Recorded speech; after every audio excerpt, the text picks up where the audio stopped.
morning, all of you, Mr. Secretary General, mayors of the world, ladies and gentlemen. Hans Christian Andersen, or H.C. Andersen as he's named here in Denmark, once said, "Gratitude is the memory of the heart." And today I am very grateful to see all of you here in our capital, Copenhagen. A couple of weeks ago, many of us met on the other side of the planet to the UN Climate Summit. And back there, you, Mr. Secretary General, called on all of us to take action. And I guess this is why we are here today, to shape the future that we want. And all of us, of course, know that climate change is one of the greatest challenges facing humanity. And cities are unfortunately a part of the problem. Today, cities around the world account for 70% of the global CO2 emission. It means that cities all over the world is also a part of the solution. You are the solution. And I'm very happy to say that Copenhagen actually is a good example. Since 2005, our capital has reduced its emissions by almost 40%. And as you probably know by now, Copenhagen aims to be the first carbon neutral capital only 6 years from now. I think what is extremely important to underline is that this is not only a political question and not only a political choice. I can see almost everywhere in Copenhagen that the green solutions nowadays are integrated in our everyday life.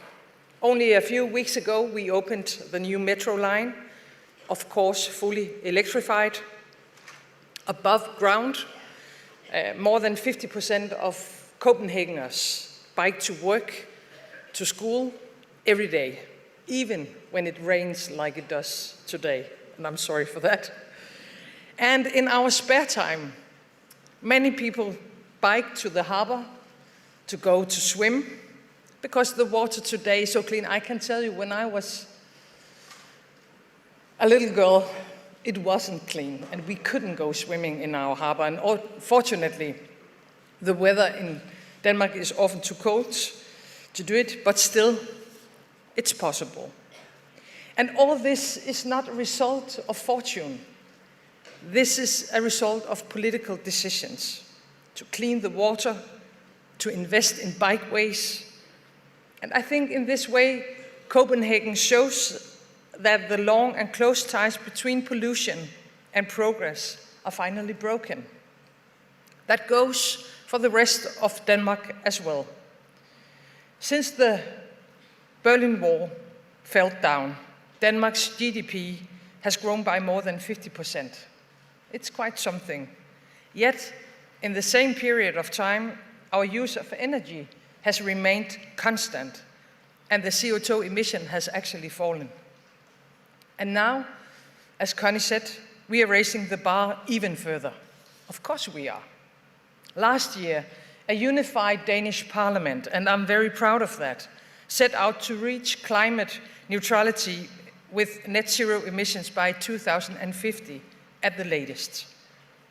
And this year, my new formerly government set the target even higher, a reduction of 70% in our greenhouse gas emissions by 2030.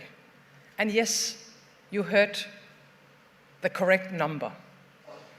Our reduction target is actually 70% in 2030. Do we know how to reach that goal? To be honest with you, the answer is no. Of course, we have many of the answers.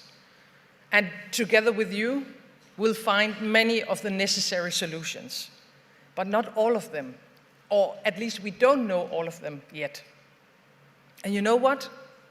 If you ask me, had we known all the solutions by now, the target of 70% would not have been ambitious enough.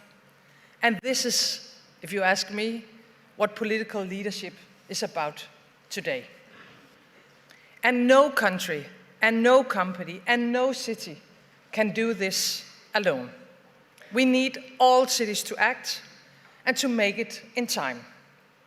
We must pave the way for green business. We must allocate, and I think this is very important, much more money into green research and development.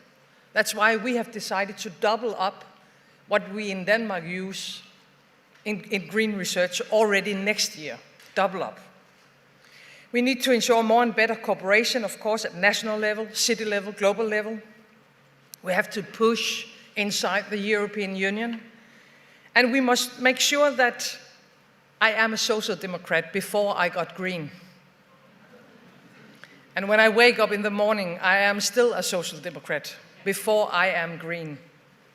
And this is why I also want to underline to you that we need to make sure that the green transition, that is so important for all of us, do not lead to inequality. That's the promise we have to give to the world.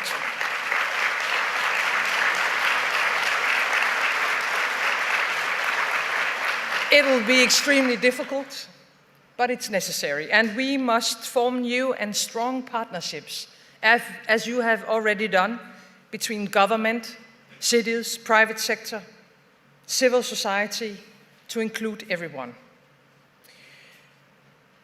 And as grown-ups, we must listen very carefully to the children, to the youngsters, to the youth people. Cherish their commitment and encourage them to keep the spirit high. Because actually today they speak on behalf of someone else than themselves, on behalf of nature, environment, and the future. And we need to act to improve it all, ladies and gentlemen. Just living is not enough. One must have sunshine, freedom, and a little flower. By this statement, Hans Christian Andersen is right, I think, once again.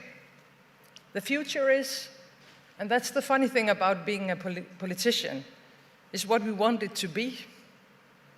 We are carrying it in our hands, and sometimes simple things are made too complicated. If we want to change the way we live today, we can change it. Let's make the greatest cities in the world, the greenest cities in the world. Let's take back the future. Thank all of you. Thank you for engagement.